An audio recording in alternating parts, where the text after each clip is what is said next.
Esta conferência será gravada agora. Esta conferência será gravada agora. Ele tem essa região endurecida que ele descreve justamente como sendo a bolinha, associado a alguns sinais de flogose que nessa ocasião aqui não estavam presentes, na ocasião da foto. Nesse momento, ele procurou atenção médica com realização de alguns exames, segundo ele, exames laboratoriais todos normais. Entretanto, ainda em outubro, ele tem o episódio mais importante da dor, certo? Tendo procurado uma unidade de pronto atendimento e, na ocasião, foi diagnosticado como hérnia umbilical encarcerado. Segundo disseram para ele, encaminhado para o Hospital Miguel Arraes. Lá foi visto que, na verdade, não tinha uma hérnia umbilical encarcerada, ele tinha um abscesso nessa região e que tinha uma drenagem e que foi feita a drenagem cirúrgica no momento do internamento dele no Hospital Miguel Arraes, lá em outubro, novembro. E foi deixado aquela drenagem para fechar em segunda intenção, tá certo? E aí criou-se desde então, desde dezembro mais ou menos, uma fístula no local, que ele disse que não fechou, essa fístula que foi feita pela drenagem cirúrgica do abscesso, lá no Miguel Arraes.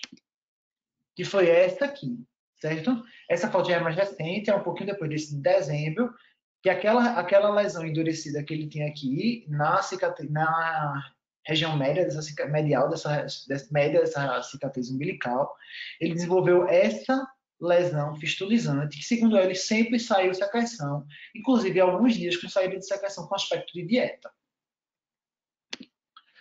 E aí, dentro de outubro, até o momento que ele vem para a nossa consulta, mais ou menos no mês passado, ele referiu 2 outras idas ao Hospital Miguel Arraes, devido à formação de um novo abscesso na mesma região, com necessidade de antibioterapia nessas ocasiões, em janeiro e em fevereiro, tendo persistido com a formação desse trajeto fistuloso, com saída ocasional de secreção amarelada, algumas vezes, como eu disse, com aspecto de dieta. Mas sempre que ele fazia antibiótico, melhorava um pouquinho do edema e da do local, e da febre esporádica que ele tinha, mas persistia só com aquela hiperemia. No interrogatório estomatológico, ele negava outras queixas, negava a febre no momento, ele disse que o antibiótico sempre resolvia essa febre, e referia evacuações diárias, cerca de 1 vez ao dia, fezes de Bristol 3, sem sangue, sem muco, sem dor abdominal.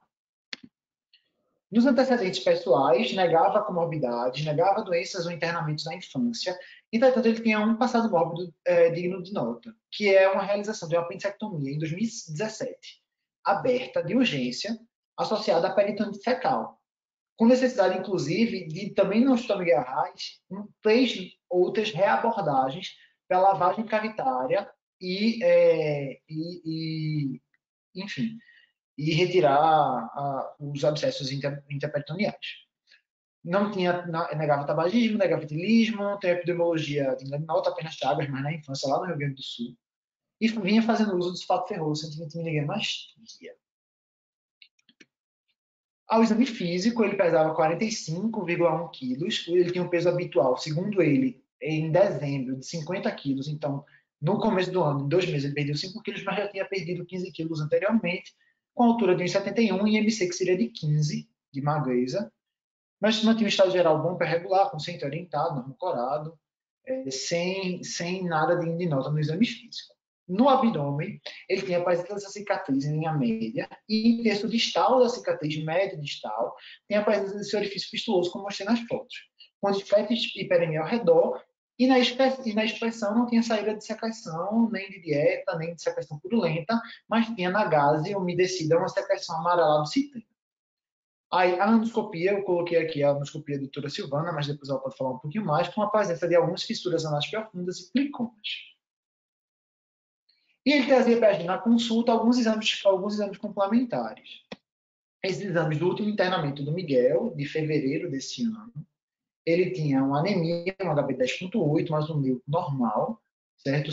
Um testado para IV negativo, vitamina B12 normal, ácido fólico normal, e uma cinética do ferro baixa, tá certo? Agora na ferritina alta de 161. E trazia também uma tomografia de abdômen de fevereiro do mesmo hospital, com a presença de uma fístula interocutânea na região ínfimo-umbilical, com realce ao contraste do trajeto fistuloso, onde notava-se um espessamento parietal de colo e delgado, inclusive de ilho distal, com realce mucoso ao contraste, associado ao embustamento da vasa recta e aumento dos linfonodos mesentéricos. que ele considerava na conclusão que os assados sugeriam doença inflamatória intestinal, dentre as quais doença de Crohn. Ausência de líquido livre na cavidade, fica dimensões de contornos e atenuação preservados, notando-se pequena área de realce na fase arterial do segmento 5, medindo 1 centímetro, sem expressão das outras fases. E também trazia um relato verbal de ter realizado a colonoscopia em fevereiro também, lá no Hospital Miguel Arraes. Não trazia laudo, mas ele referia, ele e a irmã, que o exame tinha sido normal. Mas trazia um histopatológico, feito em Horácio Fittipaldi, com ilho com alterações regenerativas e degenerativas como linfócitos e plasmócitos, que seriam ileite crônica em atividade, sem granulomas na amostra. E aí foi discutido na ocasião que ele teria a presença dessa fístula intercutânea associada a essa febre esporádica, esse realce mucoso iliocolônico, e foi interrogado se seria decorrente de uma doença de Crohn ou de uma aderência que ficou na cicatriz com a parede abdominal na linha média, naquela apendicite complicada, e que esse processo friccional crônico levou à formação dessa fístula intercutânea. E, obviamente, a desnutrição secundária a esse processo inflamatório. Foi pedido para ele uma interorressonância na ocasião e ele realizou agora dia 15 de abril. Os achados dignos de nota dessa interorressonância foram a presença de um trajeto fistuloso, comunicando a alça do intestino delgado, o ilho e a superfície cutânea em linha mediana do hipogastro, com realce parietal após a infusão do meio de contraste para magnésio, medindo 1,6 cm de extensão e 0,5 cm de diâmetro. Especialmente simétrico das paredes de algumas leais na pelve.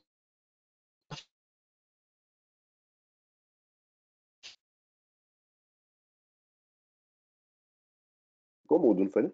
Ou não? Eu não estou ouvindo, não. Eu acho que cortou. Não, ficou mudo seu áudio.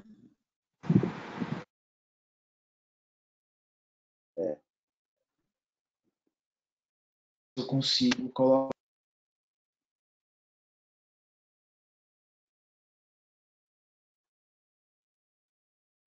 Acho que não saiu, não foi?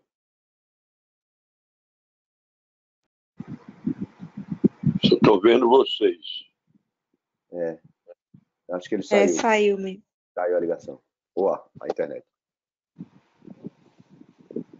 Se ele voltar aí, dá um tempinho aí.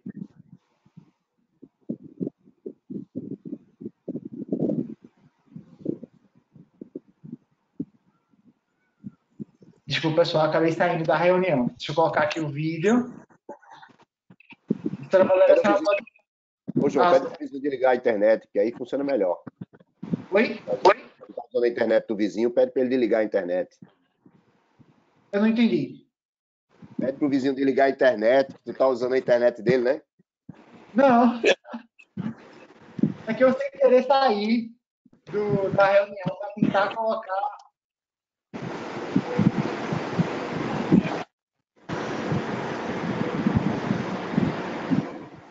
Mas vocês conseguiram pegar... Você continua no apresentador.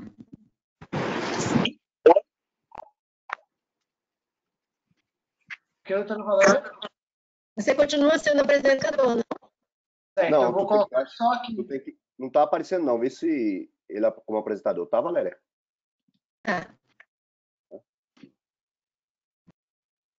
Agora sim. Vou colocar aqui o vídeo.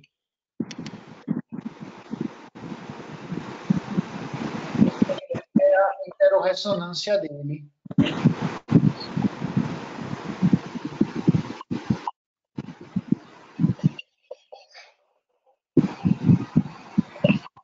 Só parar aqui para ele fazer o exercício dele. Uma qualidade de fato muito ruim.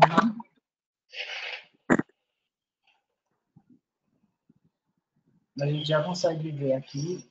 A gente consegue ver primeiro, né? A proximidade das alças de delgado, a parede cutânea e essa falha na parede abdominal. E aí a formação de agente fistuloso.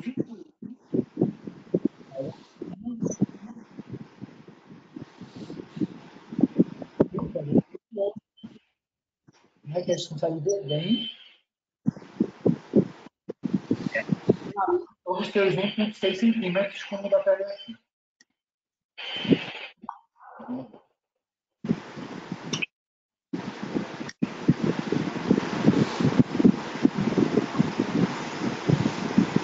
Rubem, eu acho que é o teu som, Rubem. Tá dando interferência. Tá fazendo ruídozinho aí. Acho que tá andando. Beleza, agora ficou bom. Pronto. Bom? Posso continuar aqui? Pronto. E aí, esse paciente foi encaminhado para a avaliação da doutora Silvana. Se ela quiser falar agora alguma coisa, ou já posso partir para o próximo ponto. Oi. Alô, estão me ouvindo? Então, assim, doutora Silvana. Pronto. Ele veio para mim na semana retrasada, né? Eu acho que há 2 semanas atrás, com o resultado dos exames, e aí realmente tinha essa fístula na linha média, né? Nessa cicatriz. Ele tem uma cicatriz que é supratrans e infraumbilical, não chega a ser uma chifopúbica, mas é uma ferida cirúrgica bem grande, né? Dessa apendicectomia de 2017. E uma cicatriz espessa, alargada, porque ele foi reoperado várias vezes, né? Tem pontos captonados e tudo, cicatrização de pontos captonados, e é bem abaixo do umbigo, né? Você vê que é no terço médio abaixo do umbigo, né? Então, assim, até essa questão da confusão com a cicatriz, com uma hérnia umbilical, não tem muito sentido, né? Ele tem, inclusive, uma hérnia umbilical, ele tinha, na verdade, né? Mas não, a fístula era, esse orifício fistuloso era bem mais baixo. Na ocasião, eu examinei ele, né, na consulta, eu interroguei questão de sintoma orificial, ele negou qualquer sintoma orificial, de dor ou sangramento, alguma alteração, mas no exame físico, realmente, ele tem aquela região perianal que é bem sugestiva de cromo perianal mesmo. Flicoma, fissura profunda, mas totalmente indolor. Ele não se incomoda, não tem sinal de coleção, de fístula, nada disso, mas tem bastante plicoma, edema de plicoma e fissura, né? E aí eu conversei com a Valéria no mesmo dia e achei que era realmente indicação de cirurgia mesmo, não tinha muito o que discutir, não. Ele foi operado ontem, esse paciente, a gente operou ele ontem. Você quer falar alguma coisa antes ou eu posso já falar do transoperatório? Pode falar, que são os achados da cirurgia que eu vou colocar, mas pode falar. Pronto. Eu estava esperando até uma quantidade maior de aderência, ele tinha algumas aderências principalmente na linha média, né? Em toda a linha média, que é frequente você encontrar no paciente que foi laparotomizado e relaparotomizado, né? Por conta desse quadro que ele teve de 2017. E a gente até esperava realmente achar, mas somente em linha média. Ele não tinha muita aderência nos outros, nas laterais, né, da região peritoneal, principalmente até que eu fiquei até surpresa, em ilho terminal praticamente não tinha o seco, a área que teve o abscesso da apendicite dele estava bem tranquila, bem inocente, o ilho terminal fininho, né, apesar de na colonoscopia estar mostrando, né, essa ileite importante, né, principalmente no isto, mas macroscopicamente lá estava bem tranquilo. O segmento tinha um segmento aderido que era mais ou menos a uns 3 metros do ângulo de trás, tinha uma aderência pequena na parede, que teve uma lesão discreta, antiserosada, que foi rafiada, e o segmento da fístula, ele já era mais ou menos a 1,9 da válvula iliocecal, né? Era esse segmento que tinha um abscesso, aquele tecido de granulação bem importante, você conseguia identificar um orifício, não era pequeno, realmente era um orifício mais ou menos 1,5 centímetro, no exame dá 1,6, se eu não me engano, mas ele era bem largo, o orifício fistuloso. E uma área de espessamento, um segmento de ilho espessado de mais ou menos eu diria uns 40 centímetros. Eu ressequei mais ou menos 20. né? Foi ressecado mais ou menos 20, que foi o segmento da fístula, né? Ressecou o segmento de parede, que estava esse trajeto fistuloso, foi enviado para a patologia, mais o segmento de delgado, que estava também esse trajeto fistuloso, com anastomose primária. Foi relativamente bem, assim, eu esperava pior, né? Os pacientes de Crohn, normalmente, que a gente pega, eu esperava pior. Eu fiquei até, assim, me interrogando, realmente, o íris terminal dele estava muito bom, me surpreendeu bastante. Agora, tem a questão da região, da alteração perianal, que aí deixa, se é Crohn, se não é, eu fiquei bem em cima do muro.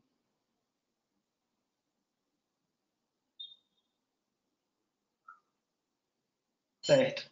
Aqui, eu trouxe só, para finalizar, esse artigo que eu achei bem interessante sobre um pouquinho do manejo da doença de Crohn penetrante na sua forma intestinal, porque é uma coisa que a gente vê muito pouco na prática, a gente acaba generalizando a doença de Crohn penetrante como fístula perianal, né? E esse é justamente o grande problema no manejo desses pacientes, né? Que eles podem ter vários tipos de fístulas, não somente a fístula perianal, deixa eu colocar só, não somente a fístula perianal, mas podem ter fístulas intestinais, e essa intestinal tem várias origens e terminações, né? Ou para o próprio intestino, como as fístulas enterentéricas ou enterocolônicas, ou para os órgãos separados, fístulas retovaginais, enterovesicais, colododenais, cologástricas, enfim. E também tem as suas úlceras externas, né, que são as úlceras enterocutâneas, e aí divididas pela sua drenagem, né? Naquelas de menor débito, menor que 200 ml, de débito moderado, de 200 a 500, e de alto débito, de mais de 500 ml. A dele seria de pequeno débito. E essas úlceras também, essas fístulas também pós-operatórias.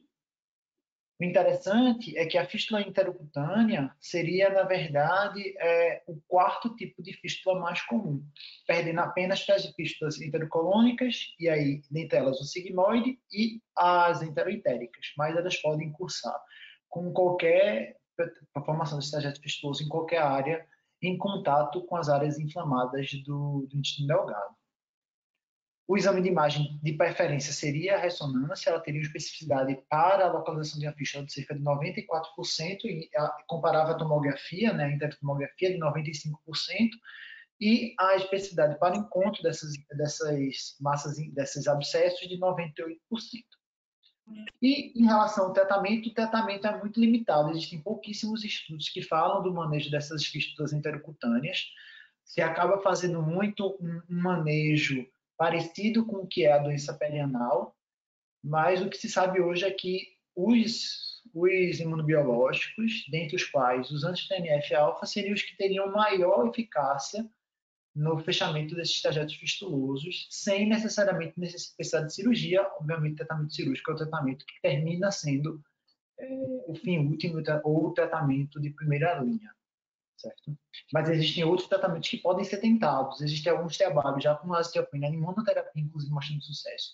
Antibióticos como tratamento ponte, na verdade, e o ideal seria o tratamento com os imunobiológicos, e aí os anti-TNF-alfa, pelo seu tempo de uso, seriam os preferidos, porque os estudos mostram a maior eficácia desses. E é isso, pessoal. Muito obrigado.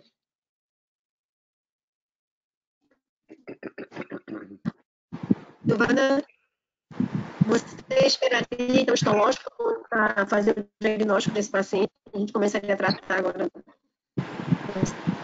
depois da cirurgia? Pelos achados cirúrgicos?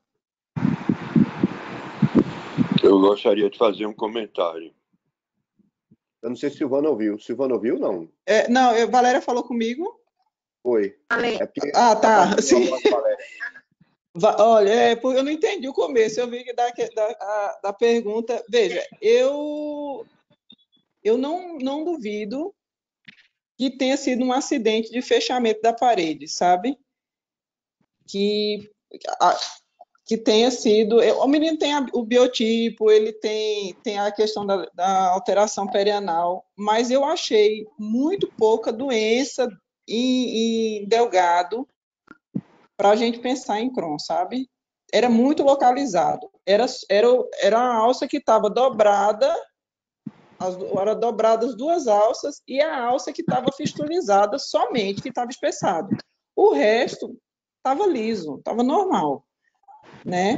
Agora, lembra que eu te falei, no dia que eu atendi ele tem uma doença perianal exuberante, né? Você consegue identificar. Então, eu esperaria o isto. Eu gostaria de comentar que Já esse está paciente, programando o biológico para ele. Já está programando? Então, pede para correr o isto, pede urgência, para ver se sai com 15 Valéria. dias. Grave. Valéria e Carlos, Tem doença perianal, tem doença frisante, né? Doença de curta duração, já 2 cirurgias, né? Então, seria aquele paciente que já deveria, né, por 2 a 4 semanas após a cirurgia, já começar a tratar. Mas, assim, vamos continuar a patologia, ver se a patologia nos ajuda nesse diagnóstico. Doutor Rubem, quer falar? esse paciente tem antecedentes de uma apendicectomia complicada, tratado e retratado. Eu acho que isso é Crohn. Então, provavelmente, nessa área de Delgado, pelo espessamento que a gente sabe na fisiopatologia da doença, houve essas complicações. Carlos conheceu um paciente que ele, inclusive, viu, eu gostaria de relembrar um caso parecido, que fez uma evolução para uma fístula enterocutânea. Esse evento já faz mais de 25 anos, e esse paciente foi operado de urgência com quadro de uma apendicite, entre aspas, e fez uma complicação. O doutor Antônio Lopes, na época, foi o cirurgião que o operou, e Vital foi quem viu o material e me garantiu que havia granuloma nesse material que ele observou.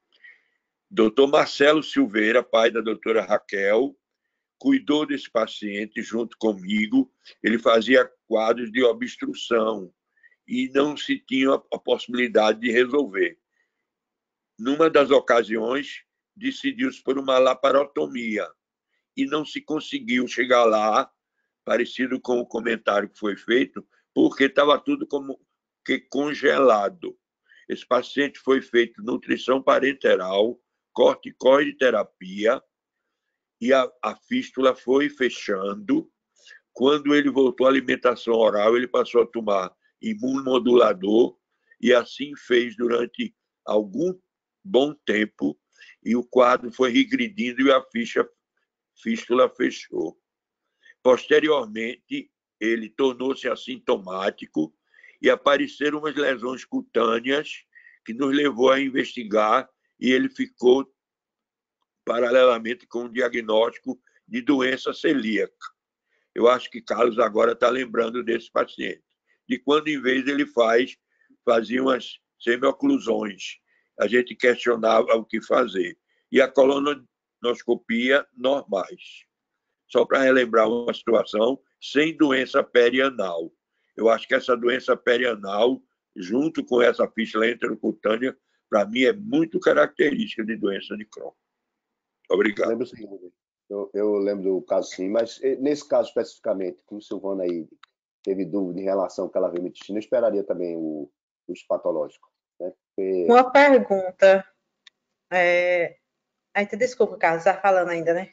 Não, era só isso mesmo. Eu acho que eu esperaria, apesar de ela descrever que a doença perianal tem as fissuras, mas não tem padrão de fístula, ou seja, também isso não é exclusivo, obviamente, de doença de Crohn. Chama atenção o fato de ter tido a fístula, mas teve o comemorativo de uma eventual complicação cirúrgica. Eu esperaria também, né? Esperar aí mais 15 dias, né? Não custa nada. Eu acho que com 15 dias a gente consegue esse isto, viu? Desculpa, Kátia. Não, eu ia te pedir, Silvana, só para tu descrever, mas o Carlos terminou falando, né, que é só fissura, ele não tem fístula não, é perianal. Não tem fístula, não tem fístula, ele não tem queixa orificial nenhuma, nem dor, nem nada, nem sangramento, nada. Ele tem plicoma, com edema de plicoma, vários, e tem algumas fissuras também, mas sem queixa dolorosa, sabe? Então, isso é muito de Crohn, né? Mas, Seria o caso de fazer uma ressonância perianal, porque às vezes eles têm fístula interna, alguma coisa assim. a gente pode fazer um ultrassom. A gente pode fazer um ultrassom transretal. Dele. A gente consegue um ultrassom transretal, a Orsina faz, né? Eu consigo fazer, pedir para marcar para daqui a 15 dias também. Isso aí é bem fácil de fazer. Agora, ele realmente não tem nenhuma queixa, né? Nem dor, nem secreção, nem nada. É difícil, né? Ter alguma coisa mais significante sem queixa, exato, né? Exato, sem coleção, né? Não tem dor, se tivesse coleção, ele teria queixa dolorosa, né? O aspecto macroscópico do reto, Silvana, você pode dizer isso é mais Crohn ou não é, na sua experiência? Da borda anal, o senhor fala, ou do reto mesmo? Anal, da visão endoscópica frontal e retrovisão. Não fui eu que fiz a colonoscopia dele. A descrição da colono dele, o reto é normal, mucosa normal, não tem proctite, tá? Eu fiz a anoscopia, também não tem alteração de mucosa. Eu fiz a anoscopia e fiz a inspeção anal, né? E aí na inspeção é que ele tem alteração. Ele tem fissura e tem plicoma com edema de plicoma.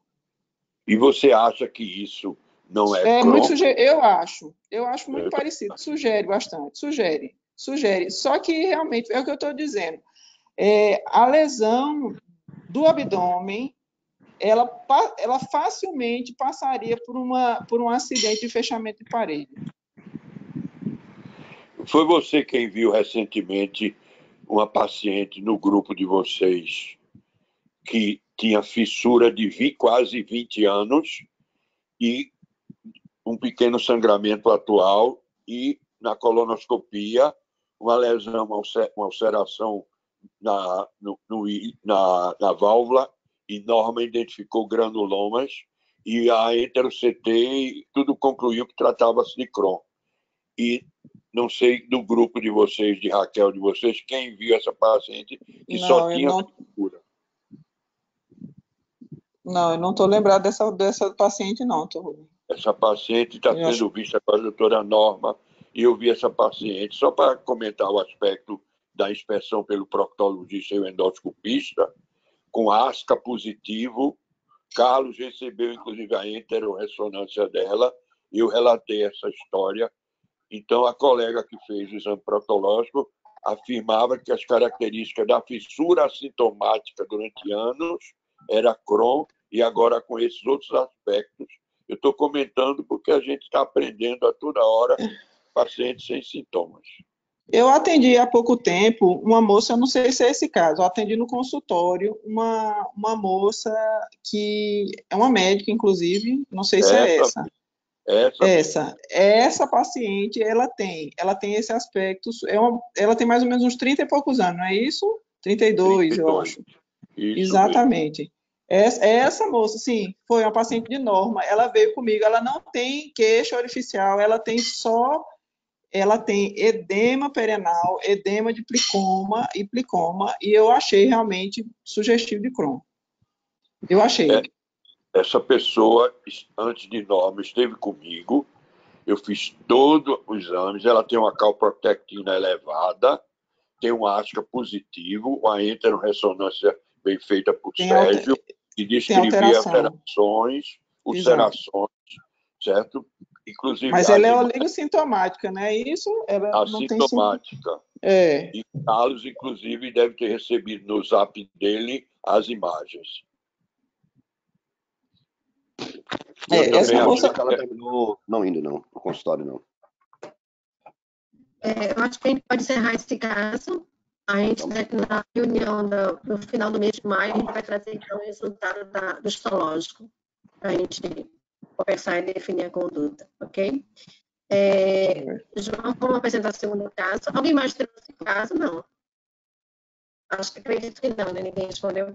João, vamos apresentar então o segundo caso? Vamos sim, a senhora pode autorizar de novo o compartilhamento? Uhum.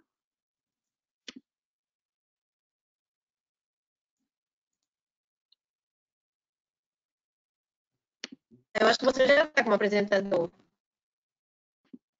Pronto, já. Tá.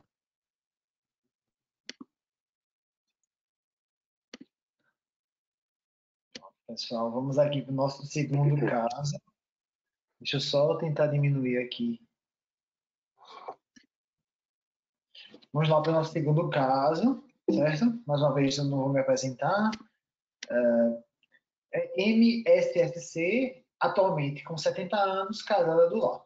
Ela iniciou o acompanhamento na gastroenterologia do HC em 2001. Então, vou voltar um pouquinho a esse momento para que a gente entenda como é que ela está na doença dela agora. Ela começou o nosso diagnóstico após essa em dezembro de 2000, que tinha identificado algumas úlceras em transverso proximal, rasas, e na flexura hepática, uma lesão ulcerada com vozes elevadas e friáveis, e no colo direito também, mucosa demasiada, hiperemiada e com áreas de ulcerações, e seco, outra lesão ulcerada. Então, ela tinha uma pancolite, certo? Com essas várias úlceras em vários segmentos, e foi diagnosticada na ocasião com a doença de Crohn. O início do tratamento dela, aqui em dezembro de 2000, deixa eu colocar o computador, em dezembro de 2000 foi feito com budesonide, e ela progrediu posteriormente para a mesalazina. Fez vários esquemas, fez a progressão da dose. Durante essa progressão da dose, ela chegou a ter uma apresentação de uma fissura anal, uma diarreia, precisou fazer uso de corticoide, e até depois disso, em 2004, ela evoluiu apenas com mesalazina, já em desmame da dose, assintomática. Chegou a fazer uma segunda colonoscopia em 2005, já com aqueles 2,4 gramas de mesalazina dia, somente cicatrizes, e persistiu, mantendo-se como desmame da mesalazina, só tinha na ocasião sintomas dispépticos, e em dezembro de 2006, mais uma vez assintomática, foi progredido o desmame da mesalazina para 1,2 gramas dia, quando ela realizou uma nova colonoscopia em março de 2007, mantendo-se apenas lesões cicatriciais. E em março de 2007 foi, portanto, suspensa a mesalazina.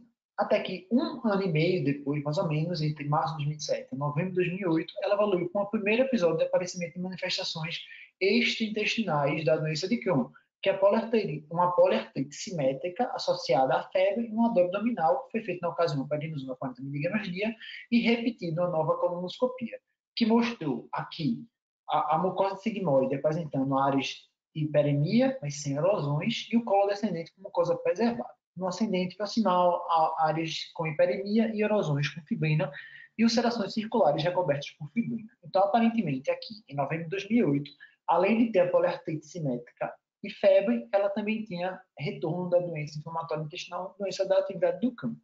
Foi, portanto, reiniciada a mesalazina, 3,2 gramas dia, e feito o desmame de prednisona. Permaneceu, desse ponto, assintomática, mas como já era a segunda recidiva dela após a retirada da mesalazina, foi optado por iniciar a ASA 50 mg dia em fevereiro de 2009.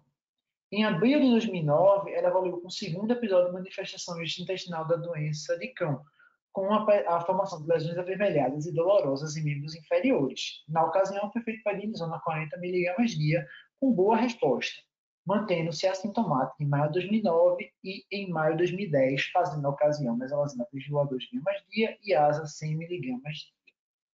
Fez a nova colonoscopia, que tem uma mucosa de aspecto normal em todos os segmentos, apenas no segmento ileal, umas ulcerações com exudato fibrinoso e mucosa normal de vermelho.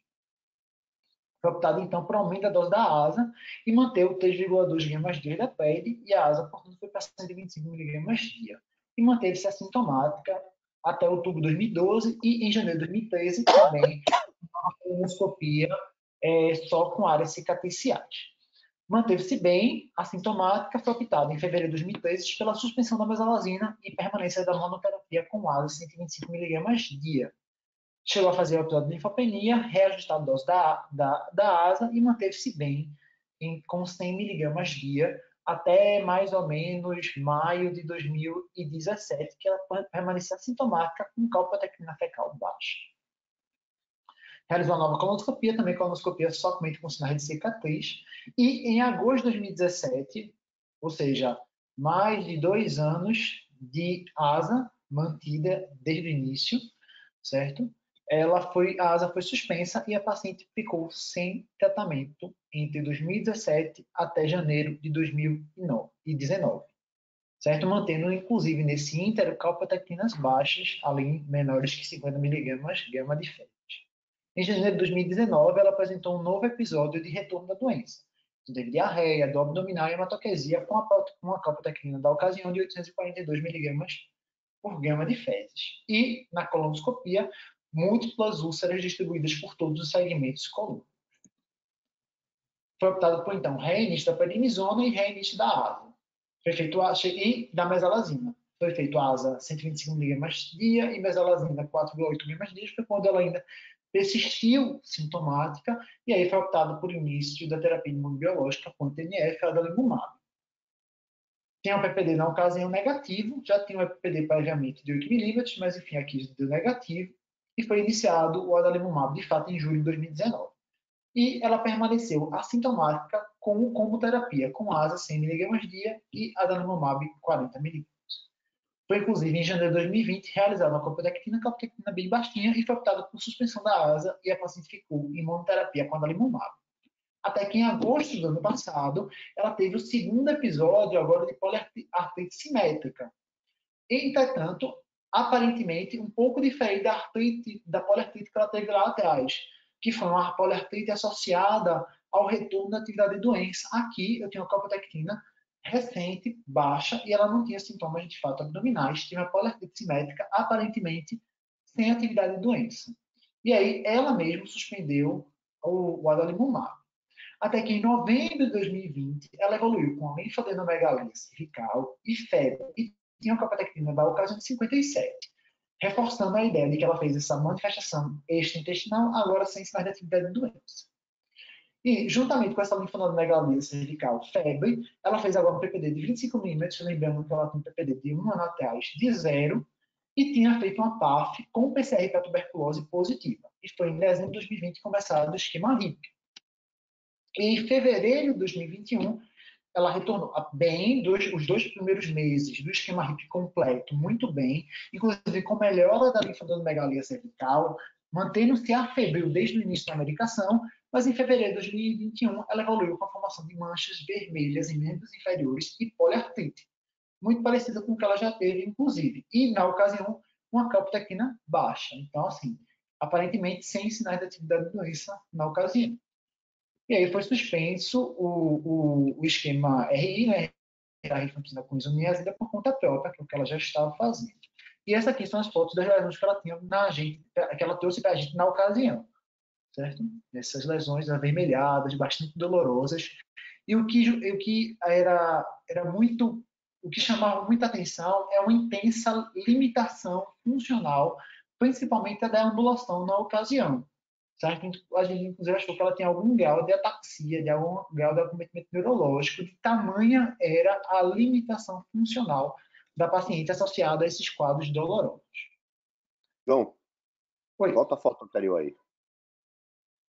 Uma coisa que a gente terminou não tirando a foto, mas essa última foto aqui, abaixo e à direita, Tá mal?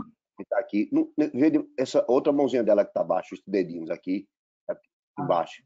Ela é interessante, ela fez uma vasculite também, periférica, ela chegou a descamar, porque as fotos terminou a gente não tirando a foto desse dedo, mas é só pela curiosidade, ela fez... Eu acho que eu tô... Não sumiu. Oi. Estão me ouvindo? Eu nunca atendi ela, mas essas fotos eu que tirei no dia. Tinha falado que essa lesão do dedo, ela tinha sido uma queimadura. Não sei se foi João que atendeu ela esse dia ou foi um residente externo, mas eu lembro que quando eu entrei na sala, eu fiquei imaginando que era lesão associada a essas outras, mas ela me falou que tinha sido queimadura.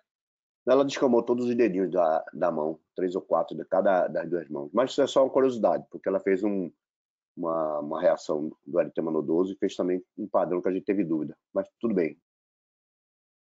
Talvez ela ache que foi da queimadura, mas de fato tinha sido já do todo, né? Isso. Certo. Estão todos me ouvindo? Estamos. Não. Estamos sim. E aí, na ocasião, a gente pediu uma avaliação da neurologia e uma avaliação da reumatologia. A avaliação da neurologia foi que aquela restrição funcional da paciente foi, na verdade, associada à intensa dor pela poliartralgia. E a avaliação da reumatologia era que, de fato, era um eritema nodoso. E começou o prednisona 40 mg dia e manteve o esquema de rifampicina e isoniazida. E a paciente voltou para a gente e forçamos uma calprotectina na ocasião de 111 miligramas quilo de fezes. Desculpe, João, você comentou que o motivo que a gente suspendeu a isoniazida, achando que podia ser uma neuropatia, não é isso? Exatamente, porque parecia essa ataxia, era uma ataxia, inclusive, ela não conseguia andar, era muito uma limitação funcional, um déficit de força, e a gente achou que podia ser uma neuropatia induzida pela isoniazida. Chegamos até a passar para ela a piridoxina, né, na ocasião. Ela foi avaliada por neurologista, inclusive, que ele achou que não tinha realmente o acometimento não parecia ser relacionado à isoniazida, o que deu uma certa segurança dela retomar, inclusive pelo pneumologista, que também sugeriu que ela retomasse, em virtude da preocupação também com a tuberculose. Exatamente. E aí, mantendo calprotectina baixa, e ela voltou para a gente no final do mês, agora assintomática, já tendo iniciado o desmame da prednisona e mantendo o esquema com rifampicina e isoniazida. E essa aqui são as fotos depois do início da prednisona. E aqui eu tirei foto, porque aquela outra não foi eu que tirei foto, não, mas essa aqui foi eu que tirei foto, das mãozinhas dela. Olha aí os dedinhos dela, tá vendo? Ela tem realmente ela fez um quadro interessante. Ela fez o eritema nodoso, a apresentação clássica em membros inferiores, né? Com essas lesões que aqui já está cicatricial, mas são violáceas, dolorosas, né? Às vezes lesões grandes, o paciente às vezes tem dificuldade até de realmente tocar, que dói. Não é tão comum na ponta do dedo, nas extremidades, mas ela também teve essa curiosidade que ela teve aí, palma da mão e as pontas do dedo também. Então, e vocês querem que eu trouxe alguns slides aqui só para falar um pouquinho das manifestações intestinais da doença inflamatória, porque ela teve várias. Antes de você falar, assim, interessante esse caso, porque o eritema nodoso apareceu numa paciente sem sintomas intestinais, né? Isso. Pode ter sido não por conta da atividade da doença, ou então anunciando que ela vai entrar em atividade da doença, né? Seria eritema nodoso por conta da tuberculose, né? Outras causas de eritema nodoso. Se poderia ser por droga, né? Que é uma das causas mais frequentes por droga. Ela estava realmente fazendo as drogas, mas introduziu as drogas e ela, obviamente, ela fez corticoide, né? Mas poderia ser por uso de droga também. Realmente é muito fatorial, mas a gente sempre tende a acreditar aí que realmente podia ser um indício, Valéria, de que a gente tem que avaliar ela mesmo, né? Na presença do sintoma, avaliar se não tem doença intestinal atividade. Só que a gente está torcendo para não ter, né? Porque a gente quer ganhar tempo para que ela termine o esquema completo de tuberculose. Isso não seria uma contraindicação, né? Porque aí a gente pesaria risco-benefício, mas era ganhar tempo que ela ficasse naquela janela sem biológico, com a doença inativa, né? O que a gente vê, e ela foi um exemplo disso, que passou algum tempo sem imunossupressão e ficava bem da atividade da doença, né? Clinicamente ela não está, mas o ideal é que realmente não fosse um prenúncio aí da atividade da doença. Bom, mas já está se aproximando do término do tratamento. Nem me lembro quanto tempo tem, João, tratamento da tuberculose. Eu acho que agora abril, ela começou em dezembro. Assim, para falar um comentário breve sobre a história dela, que a gente poderia saber se colocava essa história tão longa, mas é interessante que tudo que foi feito na época a gente não faria hoje novamente, né? Ela fez budesonida, fez mesalazina, demorou muito tempo para fazer a azatioprina, ficava na mesalazina, na prednisona. E respondeu, né? A colonoscopia dela primeira, que tinha várias úlceras, só com a mesalazina com o corticóide, ela fechou as lesões. Mas hoje teria sido outra história, outro tratamento, né? Eu acho que é aquela história, né, de que aqueles estudos de revisão sistemática e meta-análise mostram realmente que a mesalazina não funciona em Crohn. Mas é um subgrupo de pacientes que só tem doença colônica, é possível na indução, né? Indução de remissão, ele tem algum benefício.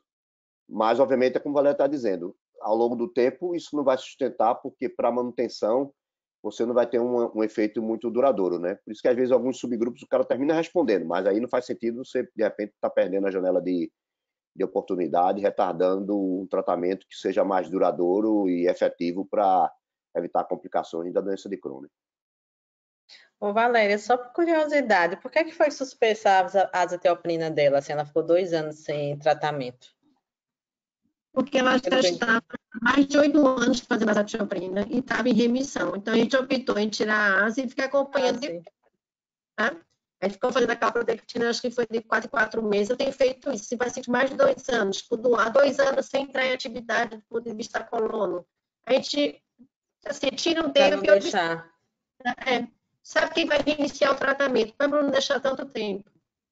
Uhum. Ela já era pessoa, já tinha idade, inclusive, né? Eu já tenho 70 anos, na época acho que ela tinha 60.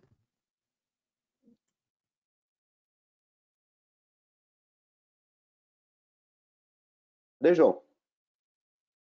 João caiu? Cadê? Saiu? Eu acho que ele Caiu a saiu. internet dele? Acho que sim. Ele está presente. Ele está aí. Como endoscopista, para os mais jovens, lesões ulceradas em todo o colo nem sempre é Crohn. Tuberculose pode ter essa apresentação. Então, colocar sempre no diagnóstico diferencial. O pessoal, a internet caiu de novo. Isso, Rubem. Cadê, João? Pode retomar agora. A senhora pode autorizar o meu compartilhamento de novo, doutora Valéria? Porque eu caí, aí eu perdi. Ok. Bem interessante.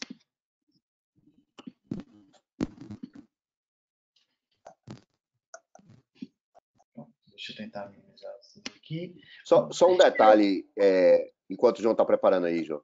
Uma coisa, João, que a gente até botou esse protocolo no ambulatório, e que a gente criou aquele banco de dados, né, tem um aplicativo, mas a gente tentar classificar também, uma coisa que a gente terminou não colocando, foi, Valéria? Botou no aplicativo fazer as perguntas para se tem doença articular, mas uma coisa que a gente poderia implementar é também classificar o paciente do ponto de vista de doença articular.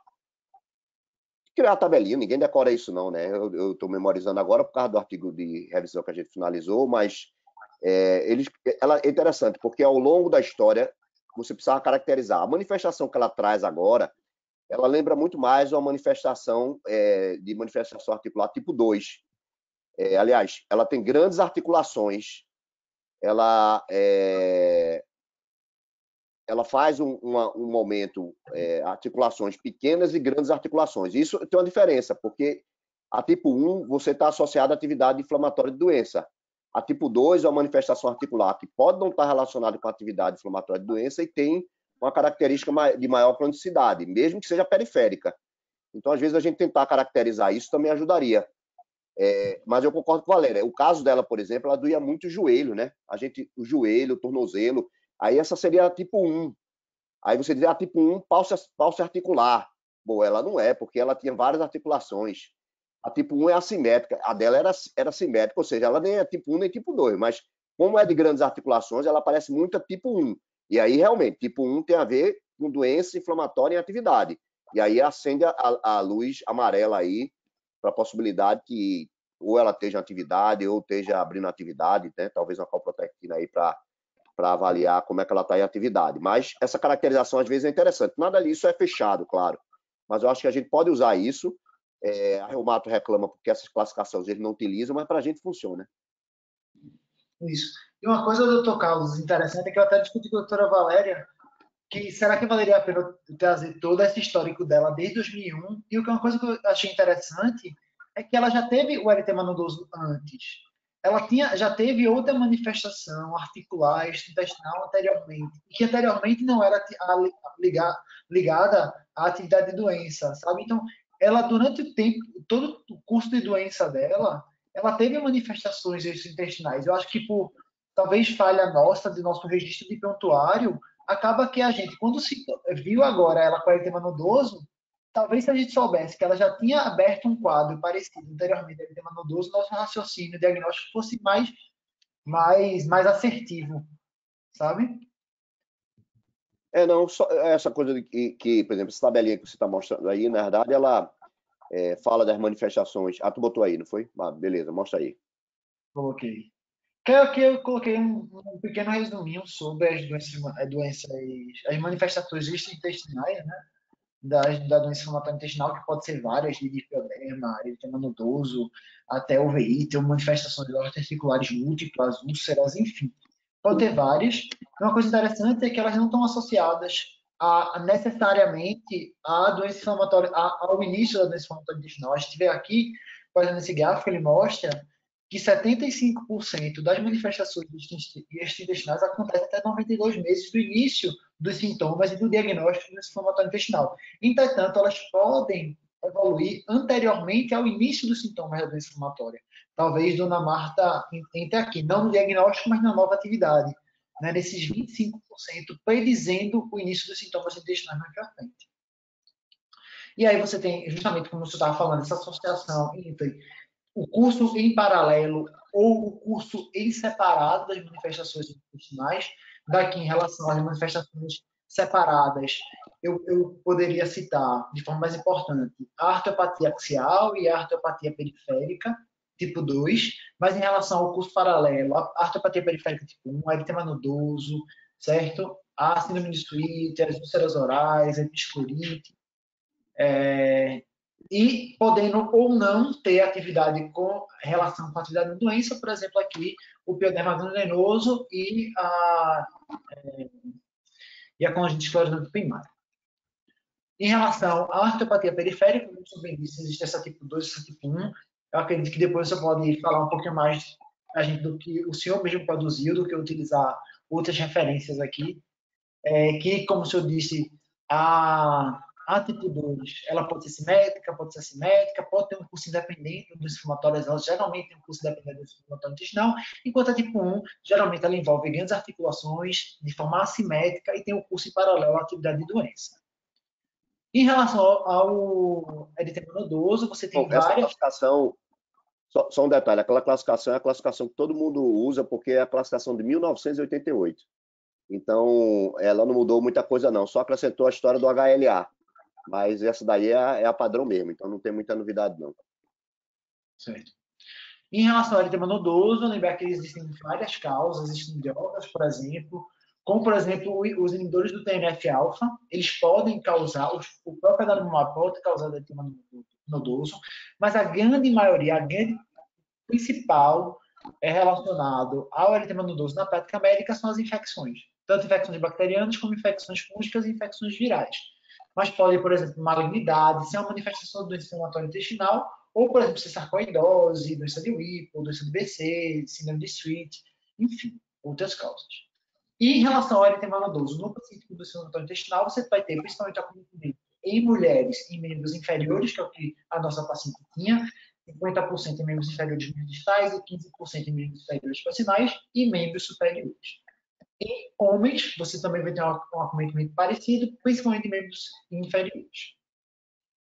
E o tratamento, geralmente, por exemplo, para essa artrite periférica, se dá por corticoide, por exemplo, certo? Você pode usar, inclusive, até anti-inflamatórios e, de segunda linha, o controle da atividade da doença, com principalmente anti-TNF-alfa, que aí seria os mais estudados, tanto para as manifestações articulares e de pele.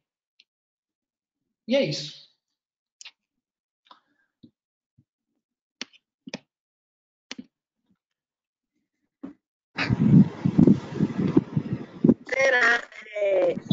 Vamos pensar agora que ela vai terminar o tratamento, a gente vai começar o biológico. A gente, se tiver várias opções, a gente tem todas as opções lá no hospital, será que seria ideal a gente fazer o ustekinumab, ao invés de voltar para o adalimumab que ela estava usando?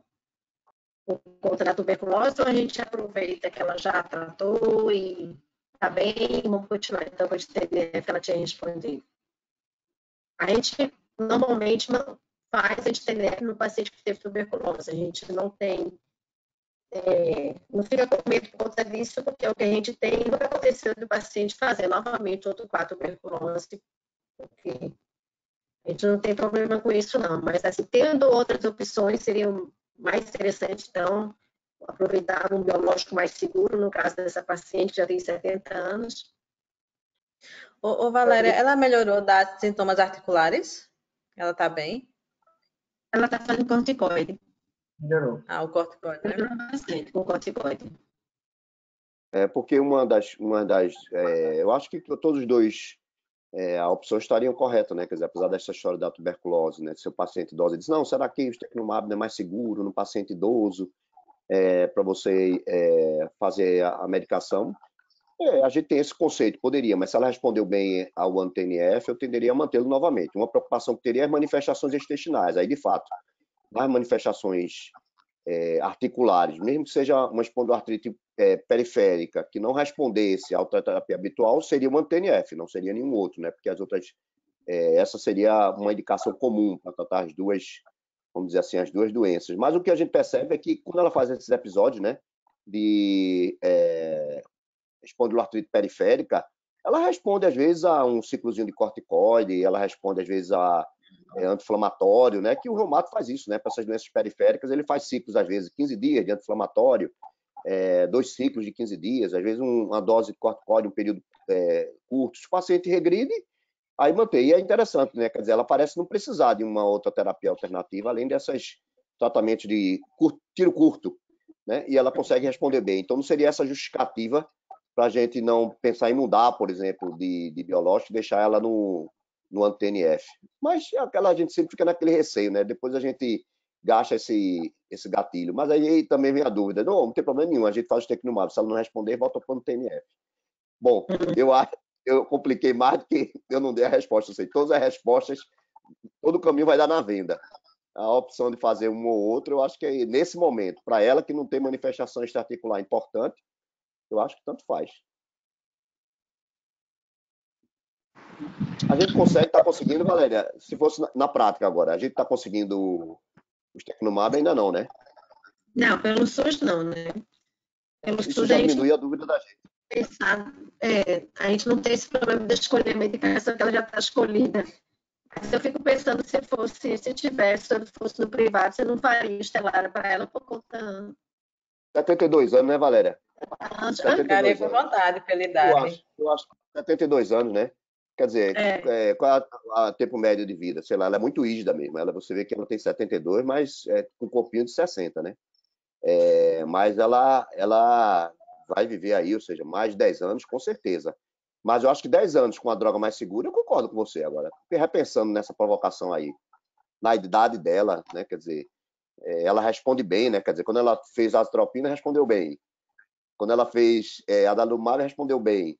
Então, eu acho que eu pensaria realmente, como teve essa história dessa tuberculose, né? Aquele gânglio enorme ali na região. João nem trouxe a foto. Na região cervical ali. Então, acho que eu pensaria para ela na idade dela. Até pelas outras coisas, né? Infecção, que é maior, sem dúvida, quanto TNF. E eu acho que agora eu dou o braço a torcer. Se fosse na vida real mesmo, pudesse ter acesso aos dois, ou seja, no privado, eu faria os Tecnomab mesmo. Eu sabia que você ia me cobrar a foto. Eu só não tirei, porque quando eu fui tirar as minhas já estava resolvido. Aí não adiantava. Posso reclamar da apresentação de vocês, não? E a sua apresentação é sempre excelente. O Bristol estava aí, viu? O Bristol estava aí. Estava aí, não foi? Carlos? Bristol.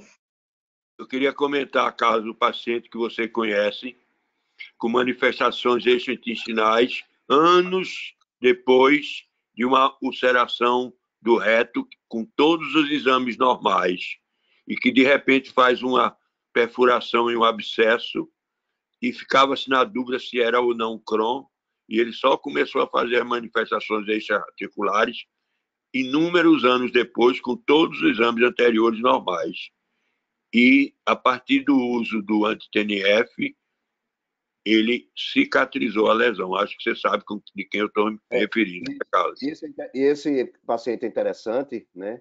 Esse colega médico, porque ele tinha uma doença de grandes articulações, era joelho, tornozelos, e inclusive não conseguia andar. E não respondeu, né? Porque ele foi acompanhado por reumatologista, por Alzirton, e Alzirton tentou fazer as medidas outras antes de passar para fazer a discussão da melhora, porque ele tinha suspendido, né, a terapia biológica. E aí ele só melhorou quando realmente reintroduziu a terapia biológica, ou seja, era uma doença periférica, que a Alzirton ainda, como ele tinha suspendido biológico, estava clinicamente no intestino, ele quis segurar um pouco, mas aí só respondeu de novo quando introduziu a terapia biológica, ou seja, no fim ele estava controlado da doença intestinal, né? Lembrando mais a tipo 2, essa coisa é meio confusa mesmo, né? Ele lembrava mais uma tipo 2, ou seja, a doença lá dele não estava em atividade, e ele lembrando o tipo 2, mas tipo 2 é de pequena articulação, então ele tinha um mix ali. Então, às vezes, na prática, essa coisa de classificação, a gente tem que ter bom senso, né? É ver como o paciente vai responder a terapia. E aí ele quando fez... Quando ele passou muitos anos sem qualquer manifestação extra-intestinal. E foi. Daí a dúvida se isso era uma úlcera retal da doença do prolapso. Ele fez, inclusive, ultrassom, fez toda a manometria que foram normais, e só quando ele fez a perfuração e o abscesso, levantou exatamente a possibilidade que todos os exames eram normais. Aí, com as manifestações extraintestinais, foi que o diagnóstico foi fechando, né? E era limitante mesmo, a dele era uma manifestação articular, né? Por isso que a gente tem insistido nessa história, né, dos protocolos lá no ambulatório, de a gente sistematicamente investigar, porque só realmente respondeu com a terapia biológica. Aí, no fim, ele teve que ficar com as duas, porque quando ele tirou novamente, recentemente não, sei lá, um ano ele tirou a droga, ele recidivou a manifestação intestinal. É interessante, né? E manteve lá, está mantido lá a intestinal, e a articular dele foi que recidivou. Eu atendi há 2 semanas, assintomático, e pedi todos os exames, e vou dar notícia, ele vai procurar depois, seguindo paralelamente com você. A irmã dele também, é curioso, né? Tem doença inflamatória intestinal, né? Então é um caso... Não, a irmã tem artrite reumatoide. Ah, é? Não tem uma que tem doença inflamatória, não é ele, não? Não, né? Não. O pai é que tem uma retocolite ulcerativa. Isso, era o pai, era isso. Sua memória, Rubens, é perfeita. A minha já está em decadência. Deus está me dando esse dom até agora, né? A gente não sabe o dia de amanhã e o Covid aí. Não, ainda não. Eu que tive agora Covid, não sei se a memória vai continuar tão boa assim, não. Deus me livre. Só para compartilhar com vocês que o mês passado o amigo aqui fez 8.0.